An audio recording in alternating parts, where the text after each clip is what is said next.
ਸਤਿ ਸ੍ਰੀ ਅਕਾਲ ਜੀ। ਅੱਗੇ ਪੜ੍ਹਦੇ ਹਾਂ ਜੀ। ਅਸੀਂ ਵੈਦਿਕ ਲੋਕਾਂ ਬਾਰੇ ਪੜ੍ਹ ਰਹੇ ਸੀ, ਸ਼ੁਰੂਆਤੀ ਦੌਰ ਦੇ ਉਹਨਾਂ ਦਾ ਲਾਈਫ ਸਟਾਈਲ ਵਗੈਰਾ। ਅੱਜ ਪੜ੍ਹਾਂਗੇ ਜੀ ਸਮਾਜਿਕ ਜ਼ਿੰਦਗੀ, ਉਹਨਾਂ ਦੀ ਸੋਸ਼ਲ ਲਾਈਫ ਕਿਸ ਤਰ੍ਹਾਂ ਦੀ ਸੀ। ਰਿਗ ਵੈਦਿਕ ਸਮਾਜ ਪਿਤਾ ਪੁਰਖੀ ਸੀ, ਪੈਟਰੀਆਰਕਲ ਸੋਸਾਇਟੀ ਸੀ। ਪਿਤਾ ਪੁਰਖੀ, ਜਿਸ ਤਰ੍ਹਾਂ ਪਰਿਵਾਰ ਦਾ ਹੈੱਡ ਕੌਣ ਹੁੰਦਾ ਸੀ? ਮੇਲ, ਪਿਤਾ, ਫਿਰ ਉਸ ਤੋਂ ਬਾਅਦ ਉਹਦਾ ਵੱਡਾ ਪੁੱਤਰ। ਇਸ ਹਿਸਾਬ ਨਾਲ ਪੈਟਰੀਆਰਕੀ ਸੋਸਾਇਟੀ ਸੀ, ਪਿਤਾ ਪੁਰਖੀ। ਮਰਦਾਂ ਦਾ ਬੋਲਬਾਲਾ ਸੀ, ਪਰ ਇਸ ਦਾ ਮਤਲਬ ਇਹ ਨਹੀਂ ਸੀ ਕਿ ਔਰਤਾਂ ਦੇ ਅਧਿਕਾਰ ਨਹੀਂ ਸੀ, ਉਹਨਾਂ ਦੇ ਵੀ ਆਪਣੇ ਅਧਿਕਾਰ ਸੀ। ਸਮਾਜ ਦੀ ਮੁੱਢਲੀ ਇਕਾਈ ਪਰਿਵਾਰ ਸੀ। ਬੇਸਿਕ ਯੂਨਿਟ ਕੀ ਸੀ? ਫੈਮਿਲੀ। ਪਰਿਵਾਰ ਦੇ ਮੁਖੀ ਨੂੰ ਗ੍ਰਹਿਪਤੀ ਕਿਹਾ ਜਾਂਦਾ ਸੀ। ਗ੍ਰਹਿਪਤੀ, ਇੱਕ ਗ੍ਰਹਿ, ਉਹਦਾ ਪਤੀ, ਗ੍ਰਹਿ ਦਾ ਪਤੀ। ਆਮ ਤੌਰ ਤੇ ਮੋਨੋਗਾਮੀ ਮਤਲਬ ਇੱਕ ਵਿਆਹ ਪ੍ਰਚਲਿਤ ਸੀ, ਇੱਕ ਬੰਦੇ ਦਾ ਇੱਕ ਵਿਆਹ। ਇਹ ਆਮ ਤੌਰ ਤੇ ਗੱਲ ਸੀਗੀ। ਇੱਕ ਤੋਂ ਜ਼ਿਆਦਾ ਵਿਆਹ ਵੀ ਹੁੰਦੇ ਸੀ, ਪਰ ਉੱਚ ਘਰਾਣਿਆਂ ਵਿੱਚ ਇਹ ਗੱਲ ਜ਼ਿਆਦਾ ਸੀ। ਪੋਲੀਗੈਮੀ ਵਾਲੀ ਮਤਲਬ ਬਹੁ ਵਿਆਹ, ਇੱਕ ਬੰਦੇ ਦੇ ਕਿੰਨੇ ਵਿਆਹ। ਪੋਲੀਗੈਮੀ, ਪੋਲੀ ਮਤਲਬ ਬਹੁਤ, ਗੈਮੀ ਮਤਲਬ ਵਿਆਹ। ਬਹੁ ਵਿਆਹ ਉੱਚ ਅਤੇ ਰਾਜ ਘਰਾਣਿਆਂ ਵਿੱਚ ਜ਼ਿਆਦਾ ਪ੍ਰਚਲਿਤ ਸਨ। ਪੋਲੀਗੈਮੀ ਵੀ ਸੀ। ਪਤਨੀ ਘਰ-ਬਾਰ ਦੀ ਦੇਖਭਾਲ ਕਰਦੀ ਸੀ, look after daily life of the family. ਘਰ-ਬਾਰ ਦੀ ਦੇਖਭਾਲ ਪਤਨੀ ਕਰਦੀ ਸੀ। ਉਹ ਪ੍ਰਮੁੱਖ ਉਤਸਵਾਂ ਜਾਂ ਕਰਮਕਾਂਡਾਂ, ਜਦੋਂ ਸੈਰੀਮਨੀਜ਼ ਹੁੰਦੀਆਂ ਸੀਗੀਆਂ ਜਾਂ ਜਗ ਹੁੰਦਾ ਸੀ, ਉਹਨਾਂ ਵਿੱਚ ਵੀ ਹਿੱਸਾ ਲੈ ਸਕਦੀ ਸੀ। ਇਸ ਤਰ੍ਹਾਂ ਦੀ ਗੱਲ ਨਹੀਂ ਸੀ ਕਿ ਉਹਨੂੰ ਪਰਦੇ ਵਿੱਚ ਰੱਖਿਆ ਜਾਂਦਾ ਸੀ। ਉਹ ਹਿੱਸਾ ਲੈ ਸਕਦੀ ਸੀ ਪ੍ਰਮੁੱਖ ਉਤਸਵਾਂ ਤੇ ਕਰਮਕਾਂਡਾਂ ਵਿੱਚ। ਆਪਣੇ ਅਧਿਆਤਮਿਕ ਅਤੇ ਬੌਧਿਕ ਵਿਕਾਸ ਲਈ ਔਰਤ ਨੂੰ ਵੀ ਮਰਦਾਂ ਦੇ ਬਰਾਬਰ ਅਵਸਰ ਪ੍ਰਾਪਤ ਸਨ। ਮਤਲਬ ਉਹ ਧਾਰਮਿਕ ਰੀਤੀ ਰਿਵਾਜਾਂ ਵਿੱਚ ਵੀ ਹਿੱਸਾ ਲੈ ਸਕਦੀ ਸੀ ਤੇ ਉਹ ਪੜ੍ਹਾਈ ਵੀ ਕਰ ਸਕਦੀ ਸੀ। ਬੌਧਿਕ ਵਿਕਾਸ, ਇਹਦੇ ਲਈ ਵੀ ਔਰਤ ਨੂੰ ਮਰਦਾਂ ਦੇ ਬਰਾਬਰ ਅਵਸਰ ਪ੍ਰਾਪਤ ਸਨ।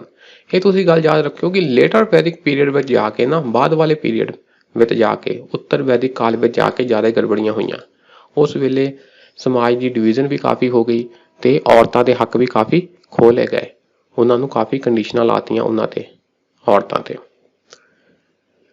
ਰਿਗ ਵੈਦਿਕ ਸਮੇਂ ਦੌਰਾਨ ਕਈ ਕਵਿਤਰੀਆਂ ਵੀ ਸਨ, ਫੀਮੇਲ ਪੋਇਟ। ਜੇ ਮਰਦਾਂ ਦਾ ਨਾਮ ਆਉਂਦਾ ਆ ਤਾਂ ਔਰਤਾਂ ਦਾ ਨਾਮ ਵੀ ਆਉਂਦਾ ਆ। ਕਈ ਪੋਇਟ ਸਨ, ਫੀਮੇਲ ਪੋਇਟ, ਕਵਿਤਰੀਆਂ, ਜਿਵੇਂ ਅਪਲਾ, ਵਿਸ਼ਵਰਾ, ਗੋਸ਼ਾ, ਲੋਕਮੁਦਰਾ। ਇਹ ਤੁਹਾਨੂੰ ਪੁੱਛਿਆ ਜਾ ਸਕਦਾ ਕਿ ਅਪਰਾ, ਵਿਸ਼ਵਰਾ, ਗੋਸ਼ ਅਤੇ ਲੋਕਮੁਦਰਾ ਕੀ ਸੀ, ਕੌਣ ਸੀ? ਇਹ ਫੇਮਸ ਕਵਿਤਰੀਆਂ ਸਨ। ਕਦੋਂ? ਰਿਗ ਵੈਦਿਕ ਸਮੇਂ ਦੌਰਾਨ। ਔਰਤਾਂ ਪ੍ਰਮੁੱਖ ਅਸੈਂਬਲੀਆਂ ਵਿੱਚ ਵੀ ਹਾਜ਼ਰ ਹੋ ਸਕਦੀਆਂ ਸਨ। ਜਦੋਂ ਮੀਟਿੰਗਾਂ ਹੁੰਦੀਆਂ ਸੀਗੀਆਂ, ਸਭਾ ਅਤੇ ਸਮਿਤੀ ਅਸੀਂ ਪੜ੍ਹਿਆ, ਇਹ ਅਸੈਂਬਲੀਆਂ ਸੀ ਲੋਕਾਂ ਦੀਆਂ, ਤੇ ਇਹਨਾਂ ਅਸੈਂਬਲੀਆਂ ਵਿੱਚ ਔਰਤਾਂ ਵੀ ਹਾਜ਼ਰ ਹੋ ਸਕਦੀਆਂ ਸਨ। ਠੀਕ ਹੈ ਜੀ। ਇਸ ਤਰ੍ਹਾਂ ਦੇ ਪ੍ਰਸ਼ਨ ਵੀ ਪੁੱਛੇ ਜਾ ਸਕਦੇ ਆ ਕਿ ਰਿਗ ਵੈਦਿਕ ਕਾਲ ਵਿੱਚ ਔਰਤਾਂ ਦੀ ਅਸੈਂਬਲੀਆਂ ਵਿੱਚ ਆਉਣ ਦੀ ਮਨਾਹੀ ਸੀ? ਨਹੀਂ। ਬਾਲ ਵਿਆਹ ਅਤੇ ਸਤੀ ਪ੍ਰਥਾ ਦੀ ਵੀ ਅਣਹੋਂਦ ਸੀ, ਚਾਈਲਡ ਮੈਰਿਜ ਜਾਂ ਸਤੀ ਪ੍ਰਥਾ, ਇਸ ਦੇ ਵੀ ਕੋਈ ਪ੍ਰਮਾਣ ਨਹੀਂ ਮਿਲਦੇ। ਇਹ ਵੀ ਉਸ ਵੇਲੇ ਨਹੀਂ ਸੀ। ਠੀਕ ਹੈ ਜੀ। ਕਹਿਣ ਦਾ ਮਤਲਬ ਇਹ ਗੱਲਾਂ ਬਾਅਦ ਵਿੱਚ ਆਈਆਂ ਹੋਣਗੀਆਂ। ਹੁਣ ਜੇ ਤੁਹਾਨੂੰ ਰਿਗ ਵੈਦਿਕ ਕਾਲ ਵਿੱਚ ਔਰਤਾਂ ਦੀ ਸਥਿਤੀ ਬਾਰੇ ਪੁੱਛ ਲਿਆ ਜਾਵੇ ਤਾਂ ਤੁਸੀਂ ਆਹ ਗੱਲਾਂ ਜ਼ਰੂਰ ਯਾਦ ਰੱਖਿਓ। ਇਹ ਸਬਜੈਕਟਿਵ ਪ੍ਰਸ਼ਨ ਮੇਨਸ ਵਿੱਚ ਵੀ ਲਿਖ ਸਕਦੇ ਆ ਤੇ ਪ੍ਰੀ ਵਿੱਚ ਤਾਂ ਵੈਸੇ ਜਾਣਕਾਰੀ ਤੁਹਾਨੂੰ ਹੋਣੀ ਹੀ ਚਾਹੀਦੀ ਆ। ਅੱਗੇ ਪੜ੍ਹਦੇ ਹਾਂ ਜੀ। ਔਰਤਾਂ ਅਤੇ ਮਰਦ ਦੋਨੋਂ ਉੱਪਰਲੇ ਅਤੇ ਨਿਚਲੇ ਸਰੀਰ ਨੂੰ ਢੱਕਣ ਲਈ ਦੋ ਹਿੱਸਿਆਂ ਵਿੱਚ ਕੱਪੜੇ ਪਹਿਨਦੇ ਸਨ। ਜਿਸ ਤਰ੍ਹਾਂ ਸਿੰਧੂ ਘਾਟੀ ਦੇ ਲੋਕ, ਉਸੇ ਤਰ੍ਹਾਂ ਇਹ ਵੀ ਦੋ ਟੁਕੜੇ ਮਤਲਬ ਦੋ ਪਾਰਟ ਵਿੱਚ ਕੱਪੜੇ ਪਹਿਨਦੇ ਸਨ, ਉੱਪਰਲੇ ਤੇ ਨਿਚਲੇ ਸਰੀਰ ਨੂੰ ਢੱਕਣ ਲਈ। ਇਹ ਕਾਹਦੇ ਬਣੇ ਹੁੰਦੇ ਸਨ? ਕਪਾਹ ਜਾਂ ਉੱਨ ਦੇ। ਸਿੰਧੂ ਘਾਟੀ ਵਿੱਚ ਵੀ ਇਹੀ ਗੱਲ ਸੀ। ਉਸ ਵੇਲੇ ਵੀ ਕਪਾਹ ਜਾਂ ਉੱਨ ਦੇ ਬਣੇ ਕੱਪੜੇ ਹੁੰਦੇ ਸੀ। ਇਹਨਾਂ ਦੀ ਵੀ ਇਸ ਤਰ੍ਹਾਂ ਸੀ।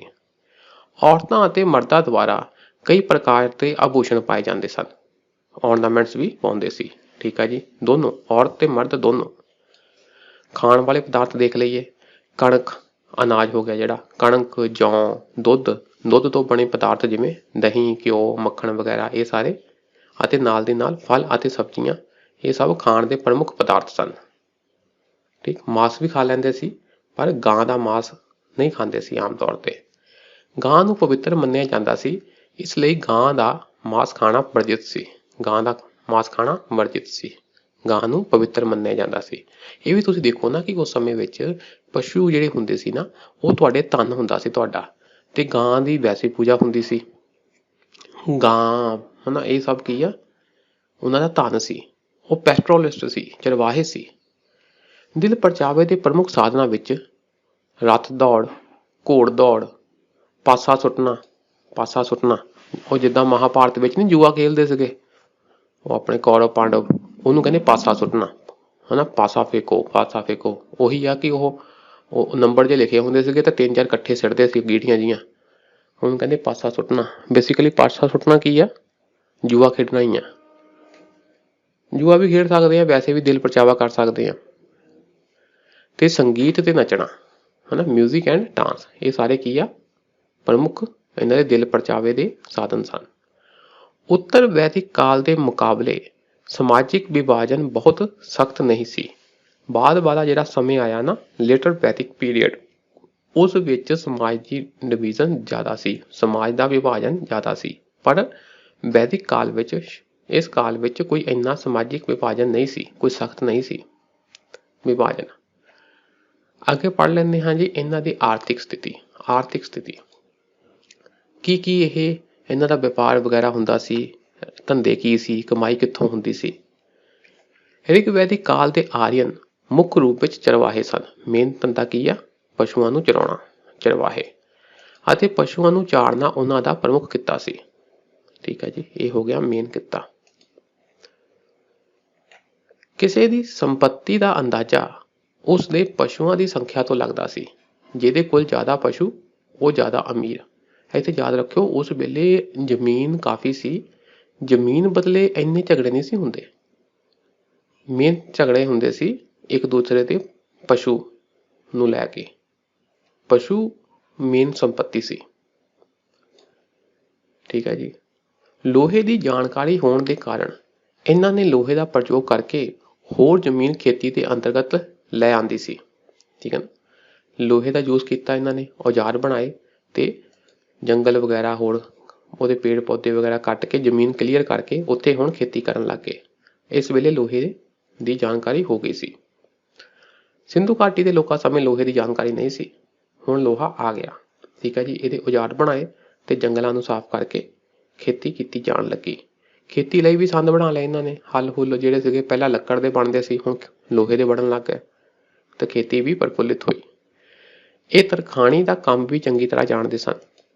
ਲੋਹੇ ਦਾ ਪ੍ਰਯੋਗ ਕਰਕੇ ਖੇਤੀ ਲਈ ਜੰਗਲ ਸਾਫ਼ ਕਰ ਦਿੱਤੇ ਗਏ ਸਨ। ਜੰਗਲ ਕੱਟਤੇ, ਲੱਕੜ ਬਣੀ, ਉਹਦਾ ਕਈ ਕੁਝ ਬਣਾ ਲਿਆ ਇਹਨਾਂ ਨੇ ਲੱਕੜਾਂ ਦਾ, ਤਰਖਾਣ ਵਗੈਰਾ। ਇਹ ਕਿੱਤਾ ਜ਼ਿਆਦਾ ਪ੍ਰਫੁੱਲਿਤ ਹੋ ਗਿਆ ਤੇ ਜ਼ਮੀਨ ਜਿਹੜੀ ਖਾਲੀ ਹੋ ਗਈ ਉਹਦੇ ਤੇ ਹੱਲ ਵਗੈਰਾ ਬਣਾ ਕੇ ਇਹਨਾਂ ਨੇ ਖੇਤੀ ਸ਼ੁਰੂ ਕਰਤੀ। ਇਸ ਨਾਲ ਪ੍ਰਾਪਤ ਲੱਕੜ ਨਾਲ ਤਰਖਾਣੀ ਵਾਲਾ ਕੰਮ ਹੋਰ ਵੀ ਵਧਿਆ ਫੁੱਲਿਆ। ਲੱਕੜ, ਜੰਗਲ ਸਾਫ਼ ਕਰਤੇ ਤਾਂ ਸਾਨੂੰ ਲੱਕੜੀ ਮਿਲ ਗਈ, ਤਾਂ ਤਰਖਾਣੀ ਵਾਲਾ ਕੰਮ ਹੋਰ ਪ੍ਰਫੁੱਲਿਤ ਹੋਇਆ। ਤਰਖਾਣਾਂ ਨੇ ਹੱਲ ਅਤੇ ਰੱਥਾਂ ਵਗੈਰਾ ਦਾ ਨਿਰਮਾਣ ਕੀਤਾ। ਰੱਥ ਵਗੈਰਾ ਹੁਣ ਹੋਣ ਲੱਗ ਗਏ ਜੀ, ਰੱਥ ਬਣਾ ਲਏ, ਹੱਲ ਬਣਾ ਲਏ। ਠੀਕ ਹੈ, ਇਹ ਗੱਲਾਂ ਹੋ ਗਈਆਂ।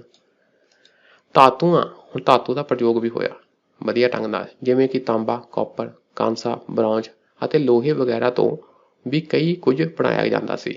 ਇਹ ਸਾਰੇ ਕੀ ਆ, ਇਹਨਾਂ ਦੇ ਕਿੱਤੇ। ਇਹ ਇਕਨੋਮਿਕ ਲਾਈਫ ਵਿੱਚ ਆਹ ਗੱਲਾਂ ਲਿਖਣੀਆਂ ਤੁਸੀਂ। ਕੱਤਣਾ ਵੀ ਪ੍ਰਮੁੱਖ ਕਿੱਤਾ ਸੀ। ਕੱਤਣਾ ਹਨਾ, ਕਪਾਹ ਨੂੰ ਕੱਤਣਾ, ਧਾਗੇ ਬਣਾਉਣੇ, ਆਪਣਾ ਉੱਨ ਨੂੰ ਕੱਤਣਾ, ਉੱਨ ਦੇ ਧਾਗੇ ਬਣਾਉਣੇ, ਫਿਰ ਉਸ ਤੋਂ ਕੱਪੜੇ ਤਿਆਰ ਕਰਨੇ। ਕਪਾਹ ਅਤੇ ਉੱਨ ਦੇ ਧਾਗੇ ਤਿਆਰ ਕੀਤੇ ਜਾਂਦੇ ਸਨ। ਠੀਕ, ਇਸ ਧਾਗੇ ਤੋਂ ਫਿਰ ਕੱਪੜਾ ਬਣਾ ਲਿਆ ਜਾਂਦਾ ਸੀ। ਕੱਤਣਾ ਵੀ ਕਿੱਤਾ ਹੋ ਗਿਆ। ਵਪਾਰ ਵੀ ਕੀਤਾ ਜਾਂਦਾ ਸੀ। ਟ੍ਰੇਡ ਵੀ ਇੰਪੋਰਟੈਂਟ ਸੀਗਾ। ਦੇਖੋ ਇੰਨੀਆਂ ਚੀਜ਼ਾਂ ਬਣਾਈਆਂ, ਉਹ ਹੁਣ ਵੇਚਣੀਆਂ ਵੀ ਤਾਂ ਹੈਗੀਆਂ, ਤੇ ਇਸ ਕਰਕੇ ਵਪਾਰ ਵੀ ਹੋਣ ਲੱਗ ਗਿਆ। ਨਦੀਆਂ ਯਾਤਾਯਾਤ ਦਾ ਪ੍ਰਮੁੱਖ ਸਾਧਨ ਸਨ। ਨਦੀਆਂ, ਇਹ ਆਪਾਂ ਇੰਡਸ ਵੈਲੀ, ਸਿੰਧੂ ਘਾਟੀ ਦੀ ਸੱਭਿਅਤਾ ਵਿੱਚ ਵੀ ਨਦੀਆਂ ਦੁਆਰਾ ਹੀ ਯਾਤਾਯਾਤ ਹੁੰਦਾ ਸੀ ਜ਼ਿਆਦਾਤਰ, ਤਾਂ ਇੱਥੇ ਵੀ ਨਦੀਆਂ ਹੀ ਯਾਤਾਯਾਤ ਦਾ ਪ੍ਰਮੁੱਖ ਸਾਧਨ ਸਨ। ਇਹਨਾਂ ਦੁਆਰਾ ਹੀ ਵਪਾਰ ਹੁੰਦਾ। ਕਿਸ਼ਤੀਆਂ ਵਗੈਰਾ ਨਦੀਆਂ ਰਾਹੀਂ ਇੱਕ ਥਾਂ ਤੋਂ ਦੂਜੇ ਥਾਂ ਜਾਂਦੀਆਂ ਸੀ। ਵਪਾਰ ਲਈ ਬਾਰਟਰ ਸਿਸਟਮ ਦਾ ਪ੍ਰਯੋਗ ਹੁੰਦਾ ਸੀ। ਬਾਰਟਰ, ਸਿੰਧੂ ਘਾਟੀ ਵਿੱਚ ਵੀ ਬਾਰਟਰ ਸਿਸਟਮ, ਵੈਦਿਕ ਕਾਲ ਵਿੱਚ ਵੀ ਜ਼ਿਆਦਾਤਰ ਬਾਰਟਰ ਸਿਸਟਮ। ਬਾਰਟਰ ਸਿਸਟਮ ਕੀ ਸੀ, ਯਾਦ ਕਰੋ, ਚੀਜ਼ਾਂ ਦਾ ਆਦਾਨ ਪ੍ਰਦਾਨ। ਕੋਈ ਚੀਜ਼ ਖਰੀਦਣੀ ਆ ਤਾਂ ਉਹਦੇ ਵੱਟੇ ਦੂਜੀ ਚੀਜ਼ ਦੇਣੀ ਪੈਂਦੀ ਸੀ। ਮਤਲਬ ਪੈਸੇ ਦਾ ਹਾਲੇ ਤੱਕ ਪ੍ਰਯੋਗ ਨਹੀਂ ਸੀ ਹੁੰਦਾ, ਕਰੰਸੀ ਨਹੀਂ ਸੀ ਆਈ, ਬਾਰਟਰ ਸਿਸਟਮ ਹੀ ਪ੍ਰਮੁੱਖ ਸੀ, ਸਮਾਨ ਦੇ ਬਦਲੇ ਸਮਾਨ। ਬਾਅਦ ਵਾਲੇ ਸਮੇਂ ਵਿੱਚ ਵੱਡੇ ਵੱਡੇ ਲੈਣ ਦੇਣ ਵਿੱਚ ਸੋਨੇ ਦੇ ਬਣੇ ਸਿੱਕਿਆਂ ਦਾ ਪ੍ਰਯੋਗ ਵੀ ਹੁੰਦਾ ਸੀ। ਸੋਨੇ ਦੇ ਬਣੇ ਸਿੱਕੇ ਵੀ ਯੂਜ਼ ਹੋਣ ਲੱਗ ਗਏ ਹੁਣ। ਇਹਨਾਂ ਸਿੱਕਿਆਂ ਨੂੰ ਨਿਸ਼ਕ ਕਿਹਾ ਜਾਂਦਾ ਸੀ। ਬਾਅਦ ਵਿੱਚ ਲੇਟਰ ਵੈਦਿਕ ਪੀਰੀਅਡ ਦੇ ਦੌਰਾਨ, ਸ਼ੁਰੂ ਵਿੱਚ ਨਹੀਂ, ਬਾਅਦ ਵਾਲੇ ਪੀਰੀਅਡ ਵਿੱਚ ਵੱਡੇ ਵੱਡੇ ਲੈਣ ਦੇਣ ਲਈ ਸੋਨੇ ਦੇ ਬਣੇ ਸਿੱਕਿਆਂ ਦਾ ਪ੍ਰਯੋਗ ਵੀ ਹੋਣ ਲੱਗ ਗਿਆ। ਕੀ ਕਹਿੰਦੇ ਸੀ ਇਹਨਾਂ ਨੂੰ? ਨਿਸ਼ਕ। ਇਹ ਯਾਦ ਰੱਖਿਓ, ਸਿੱਕਿਆਂ ਨੂੰ ਕੀ ਕਹਿੰਦੇ ਸੀ? ਨਿਸ਼ਕ। ਅੱਛਾ ਜੀ, ਅੱਗੇ ਪੜ੍ਹਦੇ ਜੀ ਇਹਨਾਂ ਲੋਕਾਂ ਦਾ ਧਰਮ ਕਿਹੋ ਜਿਹਾ ਸੀ। ਧਰਮ ਬੇਸਿਕਲੀ ਨਾ ਇਹ ਕੋਈ ਮੂਰਤੀ ਪੂਜਾ ਨਹੀਂ ਸੀ ਕਰਦੇ, ਇਹ ਕੁਦਰਤੀ ਤਾਕਤਾਂ ਨੂੰ ਪੂਜਦੇ ਸੀ। ਕੁਦਰਤ ਤਾਕਤਾਂ ਜਿੱਦਾਂ ਅੱਗ ਹੋ ਗਈ, ਹਵਾ ਹੋ ਗਈ, ਮੀਂਹ ਹੋ ਗਿਆ, ਬਿਜਲੀ ਚਮਕਣੀ, ਇਹ ਸਾਰੇ ਇਹਨਾਂ ਤੋਂ ਕੀ ਆ ਡਰਦੇ ਸੀ ਤੇ ਇਹ ਸ਼ਕਤੀਆਂ ਤੋਂ, ਤੇ ਇਹਨਾਂ ਸ਼ਕਤੀਆਂ ਨੂੰ ਫਿਰ ਇਹ ਰੱਬ ਦੇ ਰੂਪ 'ਚ, ਭਗਵਾਨ ਜਾਂ ਦੇਵੀ ਦੇਵਤਿਆਂ ਦੇ ਰੂਪ ਵਿੱਚ ਪੂਜਦੇ ਸੀ। ਰਿਗ ਵੈਦਿਕ ਲੋਕ ਕੁਦਰਤੀ ਸ਼ਕਤੀਆਂ ਜਾਂ ਤਾਕਤਾਂ ਜਿਵੇਂ ਧਰਤੀ, ਅੱਗ, ਮੀਂਹ, ਬਿਜਲੀ ਆਦਿ ਦੀ ਪੂਜਾ ਕਰਦੇ ਸਨ। ਉਹ ਇਹਨਾਂ ਤਾਕਤਾਂ ਨੂੰ ਵਿਅਕਤੀਆਂ ਦੇ ਰੂਪ ਵਿੱਚ ਪੂਜਦੇ ਸਨ। ਵਿਅਕਤੀ ਉਹਨਾਂ ਦੇ ਭਾਣੇ, ਜਿੱਦਾਂ ਹੁਣ ਅੱਗ ਆ, ਅੱਗ ਵੀ ਕੀ ਆ? ਕੋਈ ਅਗਨੀ ਦੇਵਤਾ ਆ। ਮੀਂਹ ਵੀ ਕੋਈ ਦੇਵਤਾ ਆ। ਇਹਨਾਂ ਨੂੰ ਇਹ ਬੰਦਿਆਂ ਦੇ ਰੂਪ ਵਿੱਚ ਮਨ 'ਚ ਮੰਨਦੇ ਸੀ ਵੀ ਇਹ ਵੀ ਕੋਈ ਦੇਵਤਾ ਆ। ਮੀਂਹ ਵਾਲਾ ਦੇਵਤਾ ਵਰੁਣ ਹੋ ਗਿਆ, ਉਸ ਹਿਸਾਬ ਨਾਲ ਵੀ ਹੁਣ ਵਰੁਣ ਦੇਵਤਾ ਸਾਡੇ ਤੇ ਮਿਹਰਬਾਨ ਹੋਇਆ, ਉਹਨੂੰ ਮੀਂਹ ਕਰਤਾ। ਇਸ ਹਿਸਾਬ ਨਾਲ ਇਹ ਉਹਨਾਂ ਨੂੰ ਬੰਦਿਆਂ ਦੇ ਰੂਪ ਵਿੱਚ ਮੰਨਦੇ ਸੀ, ਪਰ ਮੂਰਤੀਆਂ ਨਹੀਂ ਸੀ ਬਣਾਈਆਂ। ਇਹ ਵੀ ਯਾਦ ਰੱਖਿਓ, ਬੰਦਿਆਂ ਦੇ ਰੂਪ ਵਿੱਚ ਸੀਗੇ, ਉਹਨਾਂ ਨੂੰ ਮੰਨਦੇ ਵੀ ਕੋਈ ਦੇਵਤਾ ਆ, ਕੋਈ ਬੰਦਾ ਆ ਜਿਹੜਾ ਇਸ ਤਰ੍ਹਾਂ ਦੇ ਕੰਮ ਕਰਦਾ। ਧਰਤੀ ਵੀ ਕੋਈ ਦੇਵਤਾ ਆ, ਠੀਕ, ਅੱਗ ਵੀ ਕੋਈ ਦੇਵਤਾ ਆ, ਪਰ ਇਹ ਨਹੀਂ ਸੀਗਾ ਕਿ ਉਹ ਇਹਨਾਂ ਦੀ ਮੂਰਤੀ ਪੂਜਾ ਕਰਦੇ। ਹਲੇ ਮੂਰਤੀ ਪੂਜਾ ਕਰਨੀ ਸ਼ੁਰੂ ਨਹੀਂ ਸੀ ਹੋਈ, ਨਾ ਹੀ ਮੰਦਿਰ ਪਾਏ ਜਾਂਦੇ ਸੀ। ਪ੍ਰਮੁੱਖ ਦੇਵਤੇ ਇਸ ਪ੍ਰਕਾਰ ਸਨ: ਪ੍ਰਿਥਵੀ ਦੇਵਤਾ, ਅਗਨੀ ਦੇਵਤਾ ਅੱਗ, ਵਾਯੂ ਦੇਵਤਾ ਹਵਾ, ਵਰੁਣ ਦੇਵਤਾ, ਆਹ ਯਾਦ ਰੱਖ ਲਿਓ, ਵਰੁਣ ਦੇਵਤਾ ਸੀ ਮੀਂਹ, ਮੀਂਹ ਨੂੰ ਕਹਿੰਦੇ ਸੀ ਵਰੁਣ ਦੇਵਤਾ, ਅਤੇ ਇੰਦਰ ਦੇਵਤਾ, ਬਿਜਲੀ ਵਾਲੇ ਦੇਵਤਾ ਨੂੰ ਕਹਿੰਦੇ ਸੀ ਇੰਦਰ ਦੇਵਤਾ। ਠੀਕ, ਇਹ ਹੁਣ ਦੇਖੋ ਨਾ, ਤੁਸੀਂ ਯਾਦ ਰੱਖੋ ਵੀ ਬਿਜਲੀ, ਇੰਦਰ ਦੇਵਤਾ ਕਿਹਦੇ ਨਾਲ ਸੰਬੰਧਿਤ ਸੀ? ਬਿਜਲੀ ਵਾਲਾ ਦੇਵਤਾ। ਕਹਿੰਦੇ ਨਹੀਂ ਇੰਦਰ ਦੇ ਖੜਗ, ਉਹਦਾ ਮਤਲਬ ਕਿ ਉਹ ਖੜਗ ਨਾਲ ਕੀ ਆ? ਬਿਜਲੀ ਚਮਕਾ ਦਿੰਦਾ ਸੀ, ਤੇ ਇੰਦਰ ਕਿਹੜਾ ਹੋ ਗਿਆ? ਬਿਜਲੀ ਵਾਲਾ। ਮੁੱਢਲੇ ਵੈਦਿਕ ਸਮੇਂ ਦੌਰਾਨ ਇੰਦਰ ਸਭ ਤੋਂ ਪ੍ਰਮੁੱਖ ਦੇਵਤਾ ਸੀ, ਤਾਂ ਸਭ ਤੋਂ ਪ੍ਰਮੁੱਖ ਦੇਵਤਾ ਕਿਹੜਾ ਹੋ ਗਿਆ? ਇੰਦਰ। ਫਿਰ ਦੂਸਰੇ ਨੰਬਰ ਤੇ ਪ੍ਰਮੁੱਖ ਦੇਵਤਾ ਅਗਨੀ, ਫਿਰ ਅਗਨੀ ਦਾ ਨੰਬਰ ਆਉਂਦਾ ਹੈ, ਤੇ ਅਗਨੀ ਨੂੰ ਦੇਵਤਿਆਂ ਅਤੇ ਲੋਕਾਂ ਦੇ ਵਿਚਕਾਰ ਦੀ ਕੜੀ ਸਮਝਿਆ ਜਾਂਦਾ ਸੀ। ਕੜੀ, ਠੀਕ ਹੈ ਨਾ, ਕੜੀ। ਜੇ ਪੁੱਛਿਆ ਜਾਵੇ ਆਮ ਲੋਕਾਂ ਦਾ ਤੇ ਦੇਵਤਿਆਂ ਦੇ ਵਿਚਕਾਰ ਵਾਲਾ ਦੇਵਤਾ ਕਿਹੜਾ ਆ? ਅਗਨੀ। ਵਿਚਕਾਰਲੀ ਕੜੀ ਕਿਹੜੀ ਆ? ਅਗਨੀ। ਵਰੁਣ ਨੂੰ ਕੁਦਰਤੀ ਸੰਤੁਲਨ ਬਰਕਰਾਰ ਰੱਖਣ ਵਾਲਾ ਦੇਵਤਾ ਸਮਝਿਆ ਜਾਂਦਾ ਸੀ। ਵਰੁਣ ਕਿਹੜਾ ਸੀ ਜੀ? ਮੀਂਹ ਵਾਲਾ ਦੇਵਤਾ। ਹੁਣ ਮੰਨ ਲਓ ਕਿਤੇ ਸੋਕਾ ਪੈ ਗਿਆ, ਹੁਣ ਸੋਕੇ ਨੂੰ ਬੈਲੈਂਸ ਕਰਨ ਲਈ ਉੱਥੇ ਮੀਂਹ ਪੈ ਗਿਆ ਤੇ ਕੀ ਆ? ਸੋਕਾ ਹਟ ਗਿਆ। ਇਹਨੇ ਕੀ ਕੀਤਾ? ਸੰਤੁਲਨ ਬਰਕਰਾਰ ਰੱਖਿਆ ਕੁਦਰਤ ਦਾ। ਤੇ ਵਰੁਣ ਕੀ ਹੋ ਗਿਆ ਫਿਰ? ਕੁਦਰਤ ਦਾ ਸੰਤੁਲਨ ਬਰਕਰਾਰ ਰੱਖਣ ਵਾਲਾ ਦੇਵਤਾ। ਇਸ ਤਰ੍ਹਾਂ ਦੇ ਪ੍ਰਸ਼ਨ ਵੀ ਆ ਜਾਂਦੇ ਆ, ਕਿਹੜਾ ਦੇਵਤਾ ਕੁਦਰਤ ਦਾ ਸੰਤੁਲਨ ਬਰਕਰਾਰ ਰੱਖਣ ਵਾਲਾ ਮੰਨਿਆ ਜਾਂਦਾ ਸੀ? ਉਹ ਸੀ ਜੀ ਵਰੁਣ, ਮੀਂਹ ਵਾਲਾ। ਵਰੁਣ, ਮੀਂਹ। ਅੱਛਾ ਜੀ, ਹੁਣ ਕੀ ਸਿਰਫ ਬੰਦੇ ਹੀ ਦੇਵਤੇ ਸੀ? ਨਹੀਂ, ਕੁਝ ਦੇਵੀਆਂ ਜਿਵੇਂ ਅਦਿਤੀ ਅਤੇ ਊਸ਼ਾ ਦੀ ਆਰਾਧਨਾ ਵੀ ਕੀਤੀ ਜਾਂਦੀ ਸੀ। ਦੇਵੀਆਂ ਵੀ ਸਨ, ਫੀਮੇਲ ਗੋਡ ਵੀ ਸੀ, ਜਿਵੇਂ ਅਦਿਤੀ ਅਤੇ ਊਸ਼ਾ। ਇਸ ਤਰ੍ਹਾਂ ਦੇ ਨਾਮ ਪੁੱਛ ਲਏ ਜਾਂਦੇ ਆ ਵੀ ਅਦਿਤੀ ਦਾ ਮਤਲਬ ਕੀ ਆ? ਇਹ ਹੈ ਜੀ ਮਦਰ ਆਫ ਦਾ ਗੋਡਸ, ਸਾਰੇ ਦੇਵਤਿਆਂ ਦੀ ਮਾਂ। ਇਸ ਨੂੰ ਆਜ਼ਾਦੀ ਦਾ ਪ੍ਰਤੀਕ, ਪਰਫੈਕਸ਼ਨ ਦਾ ਪ੍ਰਤੀਕ, ਕ੍ਰੀਏਟੀਵਿਟੀ, ਕਿਉਂਕਿ ਮਾਤਾ ਤੋਂ ਹੀ ਤਾਂ ਸਾਰੇ ਉਪਜਦੇ ਆ। ਕ੍ਰੀਏਟੀਵਿਟੀ, ਆਜ਼ਾਦੀ, ਸੇਫਟੀ, ਅਬੰਡੈਂਸ, ਇਹ ਸਭ ਦੇ ਸਿੰਬਲ ਵਜੋਂ ਵੀ ਮੰਨਿਆ ਜਾਂਦਾ ਕਿ ਸਾਨੂੰ ਇਹ ਅਦਿਤੀ ਮਾਂ ਸਾਨੂੰ ਦਾਤਾਂ ਬਖਸ਼ੀ, ਅਬੰਡੈਂਸ, ਕਿਉਂਕਿ ਧਰਤੀ ਇਹ ਕੀ ਹੈ? ਇਹ ਮਦਰ ਆ ਹਨਾ ਸਾਰਿਆਂ ਦੀ। ਅੱਛਾ ਜੀ, ਊਸ਼ਾ, ਅਦਿਤੀ ਕੀ ਆ? ਮਦਰ ਆਫ ਗੋਡਸ, ਇੰਨਾ ਯਾਦ ਰੱਖ ਲਿਓ। ਹੁਣ ਅਗਲੀ ਹੈ ਜੀ ਦੇਵੀ ਊਸ਼ਾ। ਇਹਦਾ ਮਤਲਬ ਹੈ ਜੀ ਫਸਟ ਰੇ ਆਫ ਲਾਈਟ, ਸਵੇਰੇ ਸੂਰਜ ਦੀ ਪਹਿਲੀ ਕਿਰਨ, ਊਸ਼ਾ। ਠੀਕ ਹੈ ਜੀ। ਤੇ ਮਾਈਥੋਲੋਜੀ ਅਨੁਸਾਰ ਲੋਕਾਂ ਦੀ ਆਪਣੀ ਸ਼ਰਧਾ ਦੇ ਵਸ਼ ਕੀ ਇਹ ਮੰਨਿਆ ਜਾਂਦਾ ਸੀ ਕਿ ਊਸ਼ਾ ਤੇ ਪ੍ਰਤੀ ਊਸ਼ਾ, ਲਾਸਟ ਲਾਈਟ ਆਫ ਦਾ ਡੇ, ਸਵੇਰ ਦੀ ਪਹਿਲੀ ਕਿਰਨ ਨੂੰ ਕਹਿੰਦੇ ਊਸ਼ਾ, ਸੂਰਜ ਦੀ ਪਹਿਲੀ ਕਿਰਨ ਨੂੰ ਕਹਿੰਦੇ ਊਸ਼ਾ, ਤੇ ਸ਼ਾਮ ਨੂੰ ਸਭ ਤੋਂ ਅਖੀਰਲੀ ਕਿਰਨ ਨੂੰ ਕਹਿੰਦੇ ਆ ਪ੍ਰਤੀ ਊਸ਼ਾ। ਇਹ ਮੰਨਿਆ ਜਾਂਦਾ ਕਿ ਇਹ ਦੋਨੋਂ ਸਨ ਗੋਡ, ਸੂਰਜ ਦੇਵਤਾ ਦੀ ਪਤਨੀਆਂ ਸਨ। And both are worshipped along with the sun. ਜਦੋਂ ਸਨ ਦੀ ਪੂਜਾ ਹੁੰਦੀ ਆ ਤਾਂ ਊਸ਼ਾ ਤੇ ਪ੍ਰਤੀ ਊਸ਼ਾ ਦੀ ਪੂਜਾ ਵੀ ਹੁੰਦੀ ਆ। People worship both the forms of the sun god, that is the rising sun and the setting sun. ਤੇ ਆਮ ਜਨਤਾ ਸਵੇਰੇ ਸੂਰਜ ਉਦੇ, ਸ਼ਾਮੀ ਸੂਰਜ ਅਸਤ ਨੂੰ ਵੀ ਪੂਜਦੇ ਆ। ਆਹ ਤੁਸੀਂ ਲਾਈਨ ਹਾਲੇ ਭਾਵੇਂ ਕੱਟ ਦਿਓ, ਮੈਨੂੰ ਤੁਸੀਂ ਇਹੀ ਯਾਦ ਰੱਖਣਾ ਕਿ ਊਸ਼ਾ ਦਾ ਮਤਲਬ ਸਵੇਰ ਦੀ ਪਹਿਲੀ ਕਿਰਨ ਤੇ ਪ੍ਰਤੀ ਊਸ਼ਾ ਸੂਰਜ ਦੀ ਲਾਸਟ ਕਿਰਨ। ਸਿੰਪਲ ਕਹਿ ਲਓ ਕਿ ਹਾਂ ਵੀ ਇਹ ਕੀ ਸੀ, ਸਨ ਗੋਡ ਦੀ ਪਤਨੀ ਮੰਨੀ ਜਾਂਦੀ ਆ। ਤੁਸੀਂ ਸਿੰਪਲ ਕਹਿ ਲਓ ਕਿ ਊਸ਼ਾ ਤੇ ਅਦਿਤੀ ਇਹ ਵੀ ਦੋ ਦੇਵਤੀਆਂ ਸਨ। ਠੀਕ ਆ, ਅਦਿਤੀ ਹੋ ਗਈ ਸਾਰੇ ਗੋਡ ਦੀ ਮਦਰ, ਊਸ਼ਾ ਹੋ ਗਈ ਸੂਰਜ ਦੀ ਊਸ਼ਾ, ਸੂਰਜ ਦੀ ਪਹਿਲੀ ਕਿਰਨ। ਉਸ ਸਮੇਂ ਮੰਦਰ ਨਹੀਂ ਸਨ। ਇੰਪੋਰਟੈਂਟ ਪੁਆਇੰਟ, ਕੀ ਮੰਦਰ ਸੀ ਉਸ ਵੇਲੇ? ਨਹੀਂ ਜੀ, ਮੰਦਰ ਨਹੀਂ ਸਨ। ਤੇ ਮੂਰਤੀ ਪੂਜਾ ਵੀ ਨਹੀਂ ਸੀ ਹੁੰਦੀ, ਮੂਰਤੀ ਪੂਜਾ ਵੀ ਨਹੀਂ ਹੁੰਦੀ ਸੀ। ਫਲ ਪ੍ਰਾਪਤੀ ਦੀ ਮੰਸ਼ਾ ਨਾਲ ਦੇਵਤਿਆਂ ਅੱਗੇ ਪ੍ਰਾਰਥਨਾ ਕੀਤੀ ਜਾਂਦੀ ਸੀ। ਦੇਵਤੇ, ਇਹ ਸਾਰੇ ਦੇਵਤਿਆਂ ਅੱਗੇ ਪ੍ਰੇਅਰ ਕੀਤੀ ਜਾਂਦੀ ਸੀ ਕਿ ਸਾਨੂੰ ਦਾਤਾ ਮਿਲਣ, ਸਾਨੂੰ ਦਾਤਾ ਮਿਲਣ। ਇਹ ਅਗਨੀ ਦੇਵਤਾ ਸਾਨੂੰ ਆਹ ਦਈ, ਇਹ ਵਰੁਣ ਦੇਵਤਾ ਸਾਨੂੰ ਆਹ ਦਈ। ਇਸ ਹਿਸਾਬ ਨਾਲ ਪ੍ਰਾਰਥਨਾ ਕੀਤੀ ਜਾਂਦੀ ਸੀ। ਅੱਛਾ ਜੀ, ਅੱਗੇ ਗੱਲ ਆਉਂਦੀ ਜੀ ਉੱਤਰ ਵੈਦਿਕ ਕਾਲ ਦੀ, ਲੇਟਰ ਵੈਦਿਕ ਪੀਰੀਅਡ, 1000 ਈਸਾ ਪੂਰਵ ਤੋਂ 600 ਈਸਾ ਪੂਰਵ ਤੱਕ ਇਹ ਸਮਾਂ ਜੀ। ਇਸ ਸਮੇਂ ਆਰੀਅਨ ਲੋਕ ਹੋਰ ਅੱਗੇ ਪੂਰਬ ਵੱਲ ਫੈਲ ਗਏ। ਪਹਿਲਾਂ ਕੀ ਸੀ, ਉਹ ਪੰਜਾਬ ਦੇ ਮੈਦਾਨੀ ਇਲਾਕਿਆਂ ਵਿੱਚ, ਨਾਰਥ ਵੈਸਟਰਨ ਆਪਣਾ ਇੰਡੀਆ, ਸਿੰਧੂ ਨਦੀ ਦੇ ਆਸੇ ਪਾਸੇ ਸੀ। ਹੁਣ ਕੀ ਆ, ਇਹ ਥੋੜਾ ਹੋਰ ਪੂਰਬ ਵੱਲ ਚਲੇ ਗਏ, ਗੰਗਾ ਨਦੀ ਦੇ ਮੈਦਾਨਾਂ ਵੱਲ ਚਲੇ ਗਏ। ਸਤਾਪਤ ਬ੍ਰਹਮਨਾਸ, ਬ੍ਰਾਹਮਨਾਸ ਅਸੀਂ ਲਿਟਰੇਚਰ ਪੜ੍ਹਿਆ, ਇੱਕ ਲਿਟਰੇਚਰ ਦਾ ਫਾਰਮ ਹੈ, ਸਾਹਿਤ ਦਾ ਫਾਰਮ ਸੀ ਬ੍ਰਾਹਮਣਾ। ਬ੍ਰਾਹਮਣਾ ਵਿੱਚ ਇੱਕ ਹੈ ਜੀ ਸਤਾਪਤ ਬ੍ਰਾਹਮਣ। ਇਸ ਵਿੱਚ ਸਾਨੂੰ ਪਤਾ ਲੱਗਦਾ ਕਿ ਆਰੀਅਨ ਲੋਕਾਂ ਦੇ ਪੂਰਬ ਗੰਗਾ ਵੱਲ ਫੈਲ ਜਾਣ ਵਾਲੇ ਪਤਾ ਲੱਗਦਾ ਹੈ। ਇੱਥੇ ਲਿਖਿਆ ਕਿ ਹੁਣ ਆਰੀਅਨ ਲੋਕ ਕੀ ਆ, ਹੁਣ ਪੂਰਬ ਵੱਲ ਫੈਲ ਗਏ ਸੀ। ਸਤਾਪਤ ਬ੍ਰਾਹਮਨਾਸ ਤੋਂ ਪਤਾ ਲੱਗਦਾ। ਵੱਡੇ ਵੱਡੇ ਰਾਜਾਂ ਦਾ ਉਦੈ ਹੋਣਾ ਇਸ ਸਮੇਂ ਦੀ ਖਾਸ ਗੱਲ ਸੀ। ਹੁਣ ਕੀ ਆ ਵੀ ਛੋਟੇ ਛੋਟੇ ਜਿਹੜੇ ਪਹਿਲਾਂ ਰਾਜ ਸੀ, ਕਿੰਗਡਮ ਸੀ, ਉਹ ਮਿਲ ਕੇ ਹੁਣ ਵੱਡੇ ਵੱਡੇ ਰਾਜ ਬਣਨ ਲੱਗ ਗਏ। ਹੁਣ ਵੱਡੇ ਵੱਡੇ ਰਾਜ ਹੋਣ ਲੱਗ ਗਏ, ਕਿੰਗਡਮ ਬਣਨ ਲੱਗੀਆਂ। ਸ਼ੁਰੂ ਵਿੱਚ ਕੁਰੂ ਤੇ ਪੰਚਾਲ ਇਹ ਕਿੰਗਡਮ ਸੀਗੀਆਂ ਦੋ ਫੇਮਸ, ਪ੍ਰੀਕਸ਼ਤ ਅਤੇ ਜਨਾਮੇਜਯ। ਜਨਾਮੇਜਯ ਇਹ ਦੋ ਪਰਸਨ ਸੀ, ਦੋ ਰਾਜੇ ਸੀ ਕੁਰੂ ਰਾਜ ਦੇ, ਕੁਰੂ ਕਿੰਗਡਮ ਦੇ ਦੋ ਪ੍ਰਸਿੱਧ ਰੂਲਰ ਸੀ, ਪ੍ਰੀਕਸ਼ਤ ਅਤੇ ਜਨਾਮੇਜਯ। ਪੰਚਾਲ ਰਾਜ ਦਾ ਇੱਕ ਪ੍ਰਮੁੱਖ ਰਾਜਾ ਸੀ ਪਰਵਾਹਨਾ ਜੈਵਲੀ, ਪਰਵਾਹਨਾ ਜੈਵਲੀ। ਇਹ ਸਿੱਖਿਆ ਦਾ ਕਾਫੀ ਸਰਪ੍ਰਸਤ ਸੀ, ਮੀਨ ਇਸਨੇ ਐਜੂਕੇਸ਼ਨ ਨੂੰ ਕਾਫੀ ਪ੍ਰਮੋਟ ਕੀਤਾ, ਖੁਦ ਵੀ ਇਹ ਇੰਟਰਸਟ ਲੈਂਦਾ ਸੀ। ਇਹ ਕਹਿੰਦਾ ਸੀ ਵੀ ਹਾਂ ਵੀ ਮਤਲਬ ਸਿੱਖਿਆ ਨੂੰ ਪ੍ਰਮੋਟ ਕੀਤਾ, ਸਿੱਖਿਆ ਨੂੰ ਸਰਪ੍ਰਸਤੀ ਦਿੱਤੀ ਇਸਨੇ।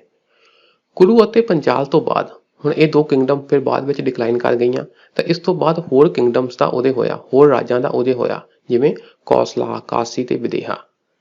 ਹੁਣ ਪੁੱਛਿਆ ਜਾ ਸਕਦਾ ਕੌਸਲਾ, ਕਾਸੀ ਤੇ ਵਿਦੇਹਾ ਕੀ ਸੀ?